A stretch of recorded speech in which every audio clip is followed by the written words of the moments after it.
다음 소식입니다. 장모인 교육지원청장이 자신의 사위를 면접에서 잘 봐달라며 청탁한 이른바 교육청 채용비리 사건, 저희가 얼마 전 전해드렸습니다. 사건에 연루된 교육지원청장과 면접관 등 공무원 4명이 추가로 검찰에 넘겨졌는데, 경찰 조사 결과 면접관들이 사위의 점수를 높게 주고 구색을 맞추기 위해 다른 조의 점수를 손보는 과정에서 숨진 공시생이 탈락한 것으로 드러났습니다. 김윤아 기자입니다. 지난해 실시한 부산교육청 채용에서 모 교육지원청장이 자신의 사위를 잘 봐달라며 교육청 소속 5급 사무관인 한 면접관에게 채용 청탁을 했다는 이른바 교육청 채용 비리 사건. 시험 문제를 면접 전에 미리 빼돌린 사실이 드러나 면접관이 지난 7월 구속 기소된 데 이어 이번에는 면접에 같이 들어간 공무원 2명과 채용 청탁 혐의를 받는 교육지원청장, 문제 유출에 관여한 혐의를 받는 공무원 등 4명이 추가로 검찰에 넘겨졌습니다.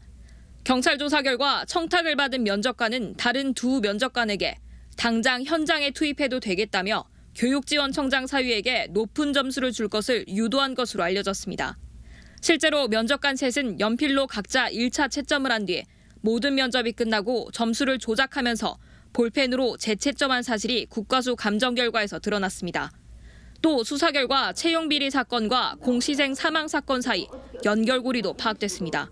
제일 공정해야 될 공무원에서 이런 비리가 터졌다는 거에 대해서 정말 개탄을 금치 않을 거라고 저는 솔직히 생각을 하고요. 공무원 면접관들에 대해서 무한 재량을 사실 주거든요. 그거를 남용하는 부분에 대해서는 저는 최대한 엄벌에 처해서 사위한테만 점수를 잘 줄 수 없으니 면접관들이 소위 구색을 맞추기 위해 다른 조에 있던 응시생 2명의 성적도 조작했는데 이 과정에서 필기 성적이 높았던 숨진 공시생이 떨어지고 숨진 공시생보다 성적이 낮았던 다른 응시생이 합격하게 된 것으로 드러났습니다. 청탁 과정에서 금품이 오가진 않았지만 청탁이 실행됐고 억울하게 M1 공시생이 피해를 봤다는 게 수사의 결론입니다. 교육청은 재발 방지를 위해 면접 전형 평가 방식을 바꿨습니다.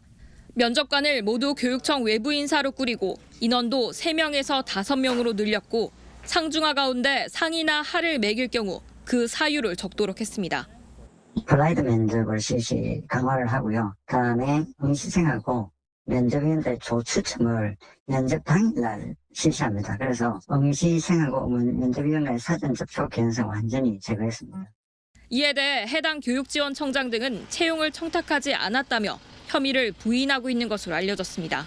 교육청은 구속 기소된 면접관을 직위 해제하고 교육지원청장과 소속 공무원에 대해서도 징계를 검토하고 있습니다.